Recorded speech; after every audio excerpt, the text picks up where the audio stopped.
Hi, I'm Mark from Mark of the Cyber Beast. This week, we've got a brand new rear view dash cam that is absolutely freaking amazing, so stay tuned.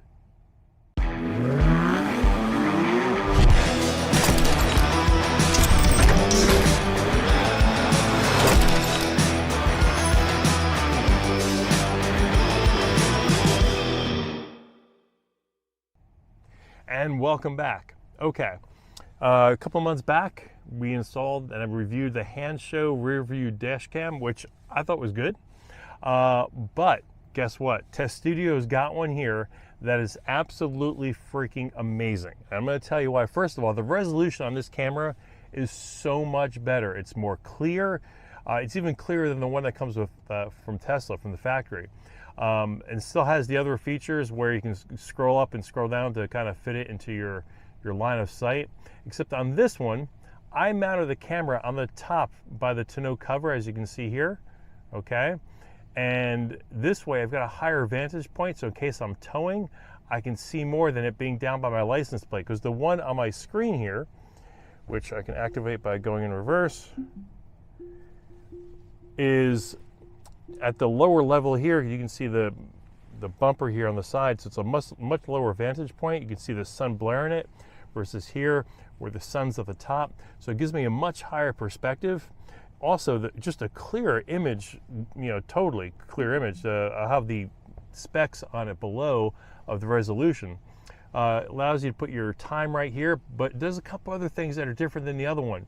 You can pair this with an app they have to your phone, Android or iPhone. I've got an Android. And it allows you to control this from an app in your phone. The cool thing is you can go in here, you can, same thing, you can hit a picture and do a still picture. You can turn the recording on and off, turn the mic on and off. You got your settings, you got your brightness. This does let you go real bright. It doesn't need to be that bright though. With the other one, you can split the screen front and back as well. And you can even just go just the front if you wanted to. And you can see here, I can move the camera display up and down. But as you can see, I'm at the top. There's my tonneau cover, much bigger vantage point. And the cool thing, the reason why it gets you so much higher quality, this uses a fiber optic cable to go back there, okay? Now, I was able to put this on the top roof. You can put this down by the bumper. You just gotta be careful because you don't want to put it below the bumper, because if you take that plastic cover off and use your hitch, which hopefully you're using because this is a truck, then that has nothing to attach to. So on my Hansshow, I had it on top by the license plate, but I wanted to go with a higher vantage point just because the rear view mirror on here is already at the lower level. It's kind of redundant, but having this at the top level, especially because I tow jet skis, it's nice having that vantage point right there. Now, again, the quality on this, it's much higher resolution, much higher pictures per frame. Another thing about this that I really liked, the other one had a spot on the sides for SD card. There's no spot on the side for an SD card. It's built in.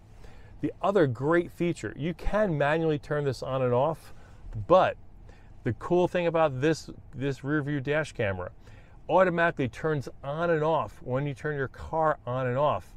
The other one I had from Hansshow, the basic model, it just was a manual process, and oftentimes I would turn it off. I come back to my car, and I guess I kind of woke up on sleep. I came in and this thing drained a lot of my battery. So this turns off automatically. A couple suggestions though. Number one, the screw that holds this in, okay, there's a screw that goes in here, and that's what holds it in. You're gonna wanna go to Home Depot and get a longer one, not that much longer. In fact, I'll put a picture of it below if I can, of what size I got. But you want something that goes a little bit further, because if you use the screw that just came with the rear view mirror, it's going to be real tough to put in. So you get one that's about 1/4 inch longer and you'll be fine. Again, this is something that is a bit different than the other one. The power is not coming from under here. I ran the wire across here, back over and down, and back in that corner is where I have the two connectors where it draws the power to turn on and off. And that's what I'm going to show you in the next video of how I went ahead and did the installation, because the installation instructions were a little vague as to where that power was. So we're going to show you that installation part right now. Okay, so I want to give you some installation tips. What you'll want to do is right here, this stripping right here, it's not glued in, it could be popped right out.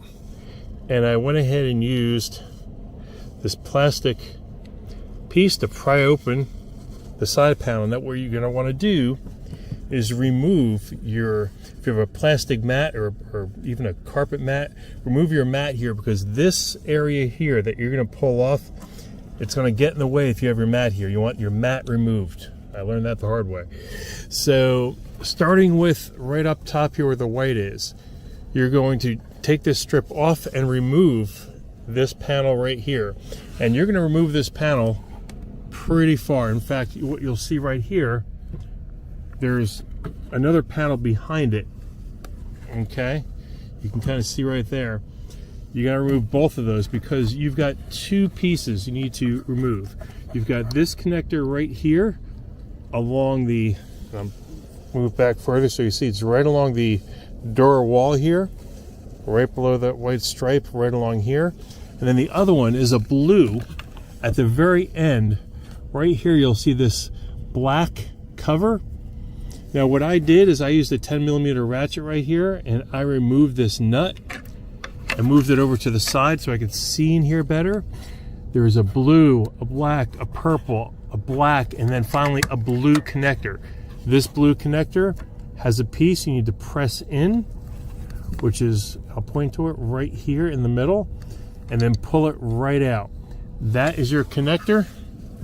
That will go in here, and the other one will go right here as well. So those are the two connectors that you'll need to remove, and then you'll get that wire, and you're going to run that wire right up through here, and you're going to send the wires to the rear view mirror dash cam, and then your other wire for the rear is going to go back here. Okay, so you're going to pull this inside here and pop this out and put it right alongside here. But again, you're going to go ahead, go along the top here, and it hides right behind here very easily.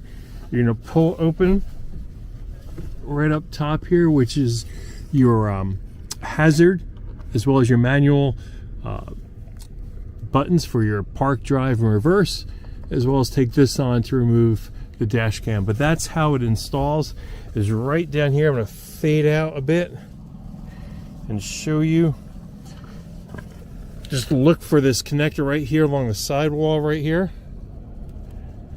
and then go right back here, and you have to push this out. The very last blue piece is the one you want to use. Those two connectors. Okay, so for some advice right here, I plug the device into the car first, and then I plug the blue into the white, stuff this back here, ran the wire, plug this back in over here, and fed it in, and then went ahead and ran the wire back up towards the windshield and back over to the rear view mirror. Once you do that, the hard part's over. And just remember to get this piece off over here. To get access, there's a plastic, what I call a plastic pop rivet, I guess, for lack of a better term. This pop rivet comes out, and behind here is where you plug that in. But you have to put that pop rivet back in before you can go ahead and put this side panel in and close everything up. So hopefully you're now fully installed. You see it wasn't that bad. I ran the wire, and again, I was able to hide it underneath the tonneau cover and get it on in here and put it on top, and it kind of looks neat the way it is over there. It's a little nub on top. I'm sure aerodynamically that little nub is not going to really destroy my my mileage on my vehicle, but like I said, the safety feature, my wife loves this because number one, I think it gives a much clearer, way much clearer picture than the Tesla one, plus a better vantage point. Plus, if you ever need dash cam footage, when you go in here, okay, and we go to your settings, In here, you have your playback, and here's your list of all your videos, and you can just go ahead and press on it, and it does the audio, as you can see. You can fast forward it. You can go down to one here. Hopefully I'm driving. Nope. All ones here that I'm in the truck video recording. If you did any photos, the photos are right here when you hit the photo button. Okay. That's the front view. Here's the rear view.